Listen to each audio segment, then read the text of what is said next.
Bonjour, c'est l'été et comme chaque année, on a envie de soleil et de bonnes ondes dans nos oreilles. Et ça tombe bien, c'est justement l'idée de ce 3e hors-série ASV estival pour lequel je serai votre hôte. Je suis Manuelle Ornart, vétérinaire et rédactrice en chef de l'Oxymonk, la revue de référence 100% ASV. D'ailleurs, si vous n'avez pas écouté les 2 premières éditions, remontez le fil Vétomicro pour retrouver les épisodes. Cette année, nous mettons à l'honneur des ASV qui ont choisi de se former dans des domaines d'expertise spécifiques. Ils et elles nous parleront de ce qui les a amenés à se spécialiser, de leur quotidien, mais aussi de la manière dont ils vivent l'évolution de leur métier. Puis, nous poursuivrons la réflexion sur 2 grands sujets d'actualité, la formation des ASV et la question de la délégation d'actes. Parce qu'au fond, il y a 1000 manières d'apprendre, de progresser et de faire vivre cette profession avec passion. Belle écoute!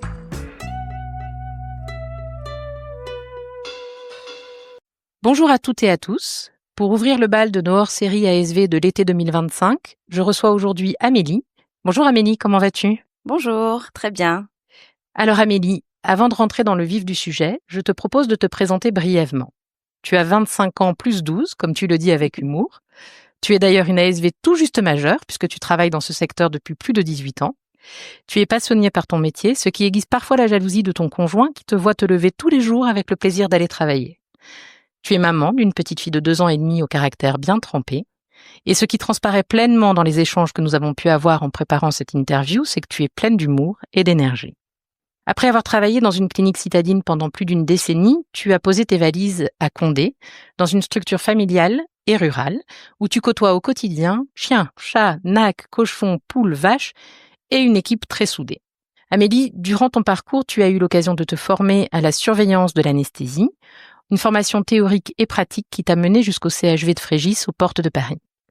Tu nous raconteras cette expérience, ce qu'elle t'a apporté et ce que ça a changé au quotidien dans ta manière de travailler. Amélie, si tu es d'accord avec cette présentation, je te propose de nous lancer. Qu'en penses-tu ? Parfait, je n'aurais pas fait mieux. Alors Amélie, commençons par le commencement. Pourquoi et comment es-tu devenue ASV ? Le truc bateau, l'amour des animaux, la passion. Mais la base. La passion des trucs à poil. Ouais, c'est un peu ça. Collège, on sait pas trop quoi faire. On nous envoie dans des lycées, dans des codes. Un peu à l'aveugle, on suit le cursus. Et puis, lors de mon entretien avec la conseillère d'orientation, c'est bien ça, elle me sort du coup un lycée qui fait qui fait un bac secrétariat accueil, mais qui se déroule ensuite sur de l'assistanat vétérinaire. Donc en bac, du coup, en terminale, j'ai eu des cours de vétérinaire faits par un véto. C'était très ennuyant d'ailleurs. Je me suis dit, voilà, dans quoi je me lance. Et puis finalement, c'est les stages qu'on tout fait, les stages qui m'ont permis d'avoir le déclic de vouloir faire ce métier, passion. Tu étais au contact du coup de la réalité des Exactement, animaux et c'est ça. Oui, finalement, ce qu'on apprend dans les cahiers et ce qu'on nous raconte, ça n'a rien à voir en fait. On se fait notre propre image quand on est dans le bain. Et donc j'ai tout de suite accroché. Et du coup, c'est de ces stages, je dirais que l'envie est venue. Exactement. Et comment ça s'est passé par la suite ? Eh bien, du coup, donc, comme j'étais en bac professionnel, ça m'a permis de faire énormément de stages. Il me semble qu'on en a eu 12 ou 14 semaines de stage. Donc, en 2 ans, c'est quand même pas mal. Et donc, le vétérinaire chez qui j'ai fait tous ces stages m'avait dit que si jamais j'avais mon bac, j'obtenais mon bac, il me prendrait en contrat d'apprentissage, ce qui a été le cas. Donc voilà, dès la sortie du bac, j'ai pas eu de vacances, j'ai tout de suite arrivé dans la clinique et puis j'ai commencé mon contrat d'apprentissage comme ça. Donc avec le GIPSA à l'époque ? Avec le GIPSA, alors Juvisy, qui n'existe plus maintenant, okay. Mais dans le 91, donc c'était une semaine d'école par mois, et puis voilà. Donc et puis 3 semaines en clinique, 3 semaines en du clinique, coup, exactement. Dans la fameuse clinique citadine. Dans la fameuse clinique citadine, qui par la suite a été rachetée par 2 autres vétérinaires, mais moi je suis restée dans les murs, ancrée avec les murs. J'ai été rachetée avec la clinique, ouais. Ok, et comment du coup, au bout de 10 ans, finalement, tu as quitté cette clinique pour arriver à Condé ? comme tout le monde le sait, c'est vrai que le monde veto, c'est pas toujours facile.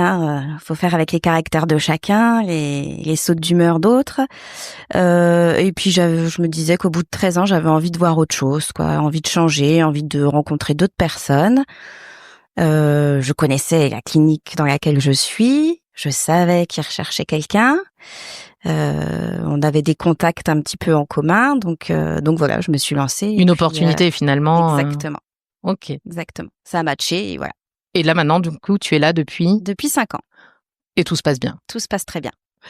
C'est donc un métier passion, hein, tu nous l'as dit et on l'a compris, mais finalement, très concrètement, dans le métier d'ASV, qu'est-ce qui t'anime autant? Qu'est-ce que tu aimes autant? Ben, c'est un tout, en fait. Il n'y a pas une chose en particulier, c'est la diversité du métier. Moi, c'est ça que j'adore, c'est que t'es au téléphone, tu cours à l'accueil vendre un antiparasitaire, tu vas faire une contention, il faut tout de suite aller en chir parce qu'il y a une urgence qui vient d'arriver, faut que tu ailles filer un coup de main à une collègue qui arrive pas à se dépatouiller avec un animal. C'est vraiment t'es toujours sur le qui-vive parce que tu sais pas d'une minute à l'autre ce que tu vas devoir faire et ça c'est génial parce que tu t'embêtes jamais. Oui, d'autant que dans la clinique dans laquelle du coup tu travailles, a priori, vous gérez pas mal d'espèces.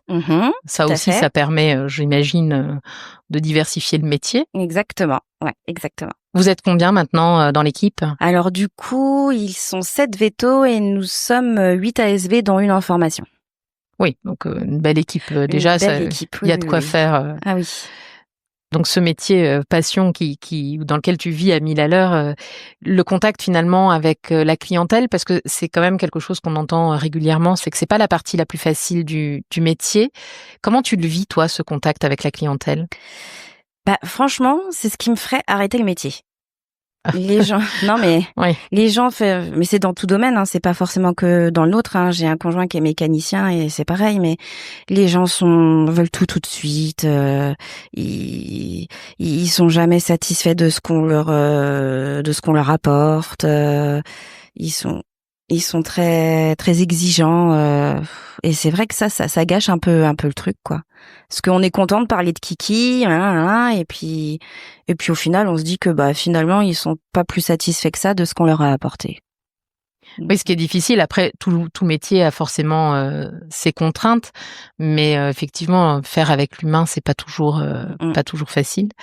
Parmi les choses plus difficiles du métier, au-delà de la relation avec la clientèle, est-ce qu'il y a des choses qui te viennent en tête? Non, c'est toujours le point rouge. Hein. C'est toujours de ce côté-là, c'est le contact humain. Non, en fait. alors je dis pas, il y en a. En plus, moi, j'aime beaucoup échanger. Je suis très ouverte, donc il y a des gens avec qui je prends plaisir à parler et qui sont adorables. Mais quand après, t'en as 3 qui arrivent et qui sont désagréables, pas du coup. C'est de ceux-là dont on se souvient en général. Soyons clairs. C'est ça. Donc cet été, on l'a dit en préparant cette interview, et on se penche un petit peu sur le parcours d'ASV qui ont été chercher un petit peu plus loin, qui ont creusé un petit peu, qui ont un petit truc en plus finalement. Le tien concerne l'anesthésie. La première question que j'ai envie de te poser, c'est pourquoi l'anesthésie? Eh bien, parce que c'est hyper important déjà. Enfin, c'est vrai. Si on sait pas bien gérer l'anesthésie, ça peut vite partir en cacahuète. C'est vrai. et je trouvais qu'on n'était pas assez au point là-dessus. Ok, au sein de l'équipe, façon. Ouais, qu'on n'était pas assez, qu'on n'avait pas assez de matériel. D'accord. Pour gérer. Mm-hmm. Donc voilà pourquoi j'ai choisi l'anesthésie. C'est ce qui t'a incité à aller vers ce domaine-là. Puis bon, comme tu le disais, effectivement, des anesthésies en clinique canine, il y en a tous les jours. Exactement. Donc c'est vraiment quelque chose du quotidien, ça c'est certain. Du coup, tu as suivi une formation? Tout à fait. Est-ce que tu peux nous expliquer un peu de quelle formation il s'agissait et comment ça s'est passé? C'est une formation que propose le GIPSA, et donc qui s'appelle la surveillance anesthésique, qui fait partie d'ailleurs d'un CQP, un certificat de qualification professionnelle. Tout à fait. Que je n'ai pas suivi, mais par contre, j'ai pris un petit bout de ce CQP pour pouvoir faire cette formation. Et donc, ça se passait en 2 étapes. La première était en visio, avec une veto. Donc, c'était essentiellement sur tout ce qui était protocole anesthésique, avec un PowerPoint. On était avec des ASV tous ensemble devant l'écran, donc assez sympa. Et la deuxième partie qui était assez exceptionnelle, ça se passait donc en CHV. Et donc c'est là que j'ai eu la chance d'aller passer une journée au CHV de Frégis. Bah raconte-nous, parce qu'a priori c'est un souvenir marquant, donc. Ouais, parce que le CHV de Frégis c'est 3800 mètres carrés de clinique, c'est 5 étages, c'est 14 services. Il y a un service chir, un service imagerie, un service cardio, un service neuro, onco. C'est 22 salles de consultation. Il y a 8 blocs opératoires. Ouais, c'est exceptionnel. Moi, j'ai eu la chance d'aller visiter aussi. C'est impressionnant. Ouais, c'est ça. Et donc déjà d'arriver déjà rien que dans la structure, c'est quand même. Alors j'y travaillerai pas parce que moi j'aime bien ma petite structure à moi, mais de le vivre une fois. Enfin moi je me suis pris dans Grey's Anatomy quoi. C'était. Oui. Non, mais je vois l'analogie, oui. Je vois. Et du coup là-bas vous avez fait quoi pendant cette journée Alors. Du coup, on a été encadré par Aurore, qui est l'ASV en chef de l'anesthésie et qui gère tout le pôle ASV. Donc, je crois qu'il y a plus combien. Je sais pas combien il doit y avoir d'ASV, mais il doit y en avoir un paquet quand même. Ouais. Elles sont 50 ASV. Ah bah 70 vétos, 50 ASV. Petite équipe. C'est ça. Et donc a été super sympa. Donc, qui nous a présenté les lieux. Et en fait, on a passé toute notre journée en anesthésie, dans les blocs opératoires. Okay. Donc, alors, on a assisté petit bout par petit bout, hein. On peut pas dire qu'on a assisté à des chires entières, mais rien qu'à une hernie discale, chose que nous on ne fait pas, on réfère, donc c'était déjà grandiose de voir ça. Une hernie diaphragmatique, enfin toutes ces grosses chires qu'au final nous on voit pas dans notre petite structure quoi. Et puis ensuite on était surtout là pour apprendre comment gérer une anesthésie, comment la surveiller surtout, avec tout ce qui l'entoure, donc gérer la gazeuse, c'est-à-dire la brancher, comment, avec quoi, pourquoi, quel ballon choisir en fonction de l'animal, utiliser les accessoires de la gazeuse, tout ce qui est filtre, etc. L'entretenir, parce que ça c'est important aussi. Et puis effectivement, après, donc il y avait le monitoring. Chose qu'il n'y avait pas dans ma structure. Ok, ça devait être effectivement passionnant. J'imagine bien, ouais. Et l'idée au départ, donc d'aller se former en anesthésie, elle est venue de toi ? Elle est venue de moi, oui. Alors quand je suis arrivée à Condé, j'avais bien évoqué le fait que je voulais me former, quoi. Alors à la base, c'était surtout centré sur tout ce qui était rural parce que du coup, je partais de zéro. Donc j'étais partie là-dessus. Je m'étais inscrite à des formations qui à chaque fois ont été annulées pour le peu de nombre que l'on était.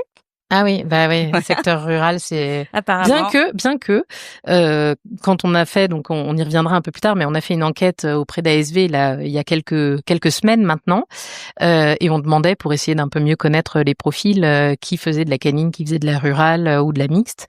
Et je dois admettre, alors j'ai plus le chiffre en tête, je le mettrai éventuellement en commentaire sous l'épisode, mais la proportion d'ASV qui font en fait de la rurale de près ou de loin, elle est beaucoup plus importante que ce que j'aurais pu penser au départ, ce qui m'a d'ailleurs fait penser que ce serait bien de continuer à valoriser la formation rurale dans nos contenus, parce que c'est important et visiblement utile. Ouais. Et puis ça nous intéresse, enfin moi personnellement c'est ce que je voulais, ça m'intéressait de savoir, de connaître du coup parce que je partais de zéro. Okay. Donc là, l'anesthésie, je partais quand même pas de zéro parce que bien sûr. Finalement, on la vit tous les jours au travail. Mais donc oui, c'est parti de moi et mon patron a tout de suite adhéré à l'idée. Ouais, ça c'est chouette, forcément. Ouais. Du coup, et du coup maintenant, alors. Tu nous disais, tu laissais entendre qu'il y avait eu des changements dans la structure à la suite de cette formation. Donc, vous avez visiblement acquis du matériel de monitoring. Exactement. Alors, du coup, avant que je fasse la formation, j'avais demandé à notre centrale d'achat qu'elle vienne nous refaire un check-up du matos, du matériel, de la gazeuse, parce que du coup, les filles aussi, j'avais envie qu'on partage un peu ça ensemble, et je voulais que les filles aussi soient au courant de comment fallait faire, etc. Et on s'est rendu compte que, mon Dieu, il y avait plein de choses qu'on ne savait pas et qu'on faisait mal et qu'on entretenait mal. Et donc voilà. Et j'avais glissé donc aux représentants que quand il venait, ce serait sympa qu'il nous présente un monitoring. Ouais. Donc j'avais quand même averti Les patrons, les patrons, que je leur avais demandé si ça leur disait qu'on leur présente du matériel, etc. Donc ils étaient OK. Donc le jour de la formation, il est arrivé avec son matériel et puis voilà. Ils ont fait affaire. Ouais. Bon, voilà, c'est ça. Après ça, cela ne nous regarde plus. C'est ça. Et donc depuis, vous êtes équipé avec cet appareil de monitoring. Depuis, on est équipé, ouais. Concrètement, ça veut dire qu'il y a une ASV qui, à chaque chirurgie, ou en tout cas chirurgie peut-être un petit peu plus complexe que d'autres. Alors oui, on devrait l'utiliser beaucoup plus souvent qu'on ne l'utilise, mais effectivement, pour des chirurgies qui sont un petit peu longues et qui craignent un petit peu, effectivement. Ouais, sur des animaux un peu plus instables, ce genre de choses. On va le mettre systématiquement, du coup, ouais. Ok, et tu as formé tes collègues un peu à lire tout ce que tu as vu pendant ta formation pour que. Ouais, c'est ça. Oui, c'est ça. Il faudrait encore qu'on fasse plus, mais oui, mais ne dénigrons pas ce qu'on a déjà fait. On peut toujours faire mieux, mais on a fait ce qu'on a fait. Non, c'est ok. Je leur ai montré. Elles savent pas mal de choses, certaines plus que d'autres, et voilà. Oui, après, alors, je suppose, en tout cas, ça paraîtrait normal et légitime. On a tous des domaines de prédilection. Tout le monde n'est pas forcément intéressé par les mêmes sujets. L'anesthésie passionne certains. Moi, je te rejoins. J'aimais beaucoup l'anesthésie, la gestion des anesthésies, même un peu complexes, notamment en équine à l'époque. Donc, mais je sais que j'avais des confrères et des consoeurs où vraiment cette partie-là, c'était pas leur truc, quoi. Mais c'est l'idée d'une équipe, c'est que chacun peut avoir ses domaines de prédilection. Sinon c'est pas drôle. Si on s'intéresse tout à la même chose, c'est pas drôle. Ce qui m'a interpellée quand on a préparé cette interview, c'est que tu avais l'air un peu. Alors c'est vrai qu'on avait présenté peut-être les choses en parlant de spécialités que les ASV auraient acquis. Tu étais un peu gênée par cette notion de spécialité, de domaine de spécificité. Qu'est-ce qui te dérange dans cette idée de spécialité ? Premièrement, c'est que je me sens pas encore assez au point. Quand je vois Aurore que j'ai suivie tout au long de la journée là, elle sait ce qu'elle fait, elle connaît tous les intervalles, du coup, moi, je peux pas m'estimer, spécialisée dans la chirurgie, dans l'anesthésie, alors que je pense que je serais pas capable de faire autant qu'elle, quoi. Et puis aussi par rapport à mes collègues, parce que j'estime que je suis pas là aujourd'hui, je suis pas à la clinique. S'il faut brancher le monito et surveiller des intervalles, j'imagine qu'il y a quand même quelqu'un qui va le faire. Enfin, j'espère, du coup. oui, non, mais je comprends. Oui, bien sûr. Voilà, c'était pas forcément par pudeur, mais parce que je pense que je peux pas me permettre de dire que oui, bien je suis sûr. spécialisée. Mais j'ai appris beaucoup de choses. J'entends, oui. Après, voilà, il y a toujours un début quand on se forme dans quelque chose, et puis après, la voie est ouverte. Dans 10 ans, on fera un podcast, et puis je dirais, je suis spécialisée. Avec plaisir. Si l'occasion devait se présenter maintenant, est-ce qu'il y a d'autres compétences particulières de ton métier, de domaine de ton métier d'ASV que tu aimerais encore développer ? Du coup, la rurale, pour le coup. Alors, je sais pas quel thème spécifique, mais les formations sur lesquelles je m'étais inscrite, je crois que c'était sur les veaux. Alors là, par contre, c'était plus centré. Je crois que c'était sur la diarrhée des veaux, sur les ventes de médicaments au comptoir pour la rurale, ce genre de choses. Ouais, un peu les spécificités de ce domaine-là, puisqu'effectivement, notamment sur la délivrance des médicaments, il y a des spécificités au domaine de la rurale et qu'on les connaît pas toujours. Moi, au niveau des vaccinations aussi en rural, je me souviens que j'avais demandé à un confrère, de faire un article sur les vaccins ruraux. J'ai jamais fait de rural de ma vie, ça s'est senti ce jour-là. Il m'a dit, mais ça dépend de la région, du mois, de l'année, du type de bovin. J'ai dit, oula, oui, non, alors, voilà. Ouais. Donc oui, je comprends. Donc la rurale, ce serait intéressant. Quand on discute avec les ASV de façon générale et qu'on parle de compétences particulières, ça fait forcément écho à un sujet d'actualité, celui de la délégation d'actes vétérinaires aux ASV. Dans ce contexte-là, on a mené une enquête il y a quelques semaines auprès des ASV. On a obtenu 436 réponses. Et dans cette enquête, 92% des répondants nous ont signalé avoir déjà pratiqué des actes théoriquement non délégables, donc qu'il ou elle ne pouvait pas théoriquement pratiquer. Alors, on va pas se mentir, c'est un peu un secret de polichinelle dans la Oui, profession. oui. Tout le monde sait que bon, il y a des ASV qui effectivement font un peu plus que ce qu'il ou elle ne devrait. Est-ce que ce résultat de 92% te surprend, toi? Pas du tout. J'aurais même dit plus. Oui, d'accord. Bon, il y Ok. en a peut-être qui ont menti, hein. Non, alors il y en a eu. Alors on avait mis dans les possibilités, je ne sais pas ce qui n'est pas délégable. Ah ben justement, en plus, j'allais te dire, Ouais. j'ai pas tous les actes délégables, mais Eh bien, on a eu des réponses effectivement. Ouais. C'était intéressant, je trouve, de se dire que probablement il y a aussi des ASV qui font parfois certains actes qui sont pas théoriquement délégables pour le moment. Et à l'inverse, probablement qu'on imagine que certains actes ne sont pas possibles alors qu'en fait ils le sont. Mmh. Je pense que finalement c'est pas très clair Non. cette limite-là. C'est vrai. Pour tout le D'ailleurs, monde, en tout cas. je ne sais pas s'il y a une liste. Il y a une liste qui. Alors c'est pas des listes exhaustives de d'actes interdits. C'est simplement que la loi stipulait que seuls les vétérinaires pouvaient pratiquer la médecine et les actes avec effraction cutanée et tout ce qui s'ensuit. Donc c'est D'accord. par élimination en fait. Ce n'était pas une liste d'actes interdits, c'est D'accord. vraiment un cadre légal qui ne permet qu'aux vétérinaires de pratiquer la médecine et la chirurgie des animaux. D'accord. Et c'est d'ailleurs pour ça que la loi a dû être changée parce que pour pouvoir arriver à la délégation d'actes vétérinaires, il fallait que cette loi change et qu'on puisse intégrer le fait que d'autres personnes, sous certaines conditions, pouvaient pratiquer certains actes. Et là, on aura une liste D'accord. d'actes praticables. Ok. Voilà. D'accord. Comme je l'ai dit en introduction tout à l'heure, pardon, tu as donc 25 ans plus 12 ans, dont 18 ans de métier. Donc le sujet de la délégation d'actes, je suppose que tu en entends parler depuis quelque temps déjà. Alors au départ, probablement plutôt sous une forme d'échelon 6, qui a longtemps été un oui, sujet exact. qui apparaissait. En mars dernier, donc la loi qui ouvre la voie à cette délégation d'actes a été promulguée. Attention, la loi a été promulguée, oui, mais les décrets et les arrêtés nécessaires à la mise en pratique dans les structures vétérinaires sont encore attendus. À ce stade, on n'a toujours pas l'autorisation de pratiquer certains actes vétérinaires par les ASV, de faire pratiquer certains actes par les ASV. Qu'est-ce que tu penses, toi, de la situation et de je dirais, tout ce qui s'est passé jusqu'à maintenant pour en arriver là? Je vais te décevoir, mais j'en pense pas grand-chose. Enfin, j'en pense pas grand-chose. Je pense que ça va rien changer à notre quotidien, que ce que tout le monde faisait, on le fera encore, que la loi passe ou pas. Ouais. Et je vois pas ce que ça pourrait changer. Ça changera rien à notre salaire non plus si tout ça est accepté. Donc Ça, c'est une grande question. C'est la grande question. Non, mais c'est intéressant d'en parler et je veux dire, je crois que très rapidement, c'est la première question finalement que les ASV se posent. Enfin, en tout cas, que ce soit dans l'enquête, je crois que dans l'enquête, c'était 82% de mémoire.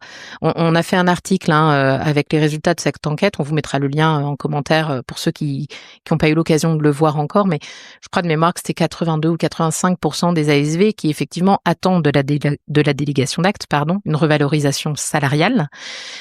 Pour l'instant, à ma connaissance, en tout cas, c'est pas un sujet qui a été évoqué dans le sens, il n'a pas été mis de côté. C'est pas ça, c'est que c'était pas le premier sujet dans la liste de ce qu'il fallait traiter. Mais c'est une réelle attente, effectivement, des ASV, de se dire que si finalement ils font des actes de façon officielle, reconnue et légale, tout travail mérite un salaire. Est-ce qu'il y aura une reconnaissance de ce côté-là? Je pense que c'est une vraie question. De façon générale, qu'est-ce que tu penses, toi, finalement, du salaire actuel des ASV? Alors, Sans langue de bois, non, personne ne mangera personne. il est très différent d'une structure à une autre, en fait. C'est ça que je reproche d'ailleurs, c'est que c'est pas du tout c'est pas du tout équitable d'une clinique à une autre. Moi, je me plains pas du tout. Bien au contraire. Après, je pense qu'avec tout ce qu'on fait, il devrait quand même être revu à la hausse pour certaines, quoi. Après, moi, je ne me plains pas, mais je pense que mon salaire est justifié. Voilà. Oui, j'entends. Très bien. Non, mais c'est très clair, je pense. Enfin, concrètement, a priori, donc vous êtes plutôt bien valorisé dans la clinique dans laquelle tu travailles. Tout à fait. Pour autant, le salaire de la convention collective, si on s'en tient, il est vraiment bas. Ok, j'entends. Après, pour rebondir, donc du coup sur tout ça, peut-être que finalement, alors autant pour moi ça va rien changer, mais peut-être que des ASV qui sont dans des toutes petites structures et qui font beaucoup de secrétariat, effectivement, peut-être que pour elles, c'est une bénédiction d'avoir cette loi. Je sais pas. Je pense qu'il y a quand même effectivement des structures dans lesquelles ça va amener une évolution, peut-être une ouverture d'esprit aussi de certains, que ce soit au niveau des vétérinaires, mais ça peut être aussi au niveau du grand public. La reconnaissance, on parle évidemment reconnaissance salariale, reconnaissance par la profession, reconnaissance par les vétérinaires, bien sûr, mais il y a aussi la reconnaissance par le grand public. Si cette revalorisation entraîne un effet aussi un peu boostant au niveau des clients et des propriétaires, c'est intéressant aussi. Ah oui, bien sûr. Donc, tout à fait. La réalité, c'est qu'effectivement, pour l'instant, on ne sait pas exactement quels sont les actes qui vont être officiellement délégables. C'est un peu flou, quoi. Ça reste très flou. On ne sait pas encore complètement quelles vont être les conditions pour que les ASV aient l'autorisation de pratiquer ces actes. Il va falloir repasser. Voilà, est-ce qu'il va falloir repasser une formation? Est-ce que des CQP, des trucs ou ce genre de choses, c'est encore un peu la question. Évidemment, je pense qu'à ce stade-là, on n'a pas tous les éléments de réponse. Peut-être qu'on les aura, puisqu'on aura l'occasion d'enregistrer des épisodes avec des professionnels, enfin des officiels, pardon, qui ont travaillé sur le sujet. Peut-être qu'ils nous donneront des éléments de réponse. On a demandé d'ailleurs dans notre enquête aux ASV quels étaient les actes qu'ils aimeraient voir finalement sur cette liste délégable. Toi, est-ce qu'il y a des actes que tu aimerais pouvoir faire un jour légalement et de façon sécure, que tu ou que tu fais mais qu'on ne dira pas que tu fais et que non mais ce qui serait bien c'est que c'est que ce qu'on fait sous le chapeau, ce soit fait de façon automatique et parce que du coup forcément ça fait pas partie de nos tâches, donc du coup on nous les donne pas forcément. Alors nous on aimerait le faire tout le temps. Donc ça passe par la prise de sang, les castrations, chat, ce genre de choses, quoi. Les trucs bateaux que nos vétos font tous les jours et qu'on aimerait faire à leur place pour leur faire gagner du temps et Ouais. Alors, je suis pas sûre que ce soit bien parce qu'on a déjà pas assez de temps pour faire tout ce qu'on a dans une journée. C'est bien parce que tu fais les transitions toute seule. Donc non, c'est un peu aussi un des éléments qui est sorti. J'avoue que c'est de dire que en fait, qui dit délégation d'actes dit des actes et comme tu dis à l'instant très bien d'ailleurs, je trouve, c'est que parfois, on le sait, on l'a dit, on va pas s'en cacher. Il y a certains actes qui sont pratiqués par des ASV et qui devraient pas. Alors d'ailleurs, l'expression employée, c'est un peu les ASV qui ont de l'expérience. J'ai entendu parler de l'expression des ASV grand-mère pour parler des ASV qui en fait font ça et qui maîtrisent tout à fait le sujet. C'est pas moi. Non, pas du tout. Non, évidemment pas. Appel majeur, on a dit. Mais c'est aussi quelque chose qui est ressorti dans notre enquête. Donc ça rejoint finalement ce que tu dis, c'est que qui dit acte autorisé, ça deviendrait la norme que les ASV éventuellement fassent la prise de sang, posent le cathéter, peut-être fassent l'injection au chat hospitalisé, ce qui entraînerait une surcharge de travail dans des journées qui sont pas vides. C'est vrai. Vous êtes quand même déjà bien occupés. T'en penses quoi, toi, de ce risque de surcharge de travail? J'en pense qu'il faudra... C'est peut-être pas très bien de dire ça, mais d'ailleurs, je sais pas si tout le monde a envie de faire ces actes-là. Alors non. Cela dit, hein? De nouveau. Voilà. C'est aussi une des... que moi, dans ma structure, toutes mes collègues aient envie de sonder un chat, de poser un cathé, de faire une castration. Je suis pas sûre, hein. Donc, en fait, il faudrait trouver des filles que pendant toi, tu fais ces actes-là, elles soient en train de gérer le reste, quoi. Oui, en fait, une réorganisation peut-être des tâches et mais qui, je pense, en fait, on est déjà peut-être organisé comme ça quelque part. Même si on fait pas ces actes-là, mais on a peut-être il y a quand même toujours celle qui préfère aller tenir pour faire le pansement et l'autre qui préfère répondre au téléphone, peut-être. Parce que c'est celle qui va faire la castration et qui va faire la prise de sang. C'est pas celle qui aime rester à l'accueil et qui préfère gérer le devant. Donc, je pense que ça se fera tout seul. Oui, en fait, ça va potentiellement effectivement entraîner une réorganisation entre guillemets des tâches, de la répartition des tâches, et donc pas forcément une surcharge de travail, mais une réorganisation plus qu'autre chose. C'est ça. Justement dans l'enquête, parce que tu disais tout le monde n'a pas forcément envie de le faire, donc non, effectivement. Alors c'est une minorité, Oui, hein, oui, on va pas se mentir, mais il y a une minorité, et on a aussi posé la question de pourquoi finalement vous n'avez pas spécialement envie de pratiquer potentiellement les actes qui seront dans cette délégation d'actes.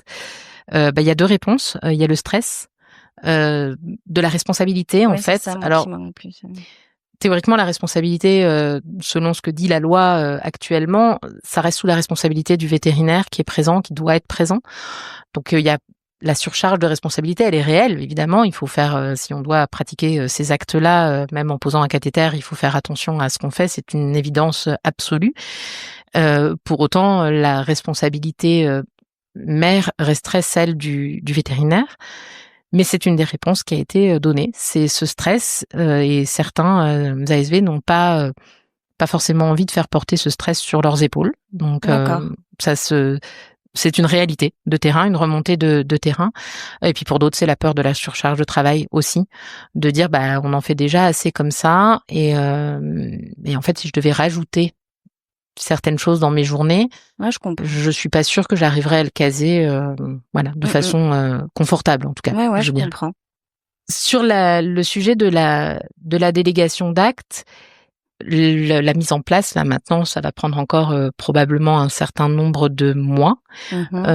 Vous en parlez avec les collègues de ce sujet, de l'arrivée de la délégation d'actes, ou finalement c'est un sujet qui est un peu, on va dire un peu dans les hautes sphères, mais qui sur le terrain n'interpelle pas plus que ça pour l'instant?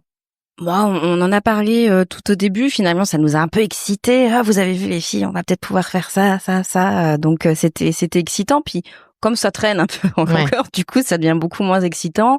Et puis on se pose des questions. On sait pas trop ce qu'on va pouvoir faire, ce qu'on ne pourra toujours pas faire. Donc on en a parlé au début, mais là. C'est un peu... Ça s'essouffle un peu. Ça s'essouffle, c'est ça. Alors, il y aura peut-être un rebondissement quand on aura les décrets. Oui, c'est ça. De toute façon... On aura la réponse officielle, quoi, mais... Oui, maintenant, il y a plus qu'à attendre, c'est facile à dire, mais effectivement, il faut attendre et voir un peu vers quoi on va aller et comment les choses vont s'organiser, en espérant que ce soit pas frustrant, ou générateur de déception, si c'est pas au niveau attendu, des ASV. C'est ça. L'épisode touche doucement à sa fin, parce qu'on a fait un peu le tour de tous les sujets. Est-ce qu'il y a d'autres sujets autour de ton métier passion, dont avec lequel tu aimerais partager quelque chose avec nous? Alors, je voudrais insister sur la cohésion d'équipe. Ouais. Enfin, dans mon ancienne structure, j'ai vu passer des dizaines et des dizaines d'ASV dégoûtés du métier, qu'on finit par arrêter, qu'on finit par changer de voie. Et c'est dommage parce qu'elles faisaient du bon travail et ça aurait pu être des bonnes ASV. Donc, je veux insister là-dessus, sur le fait qu'il faut trouver sa bonne structure, parce que c'est pas parce qu'on se sent pas bien dans une structure que finalement dans une autre ce sera pas le cas, qu'il faut savoir s'entourer des bonnes personnes, des bons collègues. Et voilà ce qui permet aussi de s'épanouir dans son travail finalement. C'est pas que le métier passion, c'est aussi l'endroit où on le fait et avec qui. Ouais, exactement. Ouais. Exactement. Je ne peux que te rejoindre là-dessus. C'est un message, un beau message, je trouve, et un message important. C'est pas forcément le métier le problème, c'est parfois l'endroit où on le fait. Tout à fait. Et il faut savoir aller voir ailleurs, parce que oui, parfois l'herbe est plus verte chez le voisin. C'est ça. Un beau message. J'ai une dernière petite question, un petit exercice un petit peu, si tu devais décrire ton métier en 5 mots, tu dirais quoi? Alors, mais je vais revenir sur les choses que j'ai déjà dites. Ah, c'est pas grave. Donc du coup, passion, on en revient toujours au même. Diversité du métier. Cohésion. Il nous en manque 2. Ouais. Alors, je ne t'avais pas donné la question avant volontairement, pour que ça soit très spontané. Évidemment, c'est un peu... Le partage. Ouais. que ce soit avec du coup les clients et puis les collègues, hein, et l'apprentissage, parce qu'on apprend tous les jours. Voilà. Ouais, ça c'est chouette. On apprend tous les je jours. comprends. L'apprentissage. Ouais. L'apprentissage. Ouais. Je vois.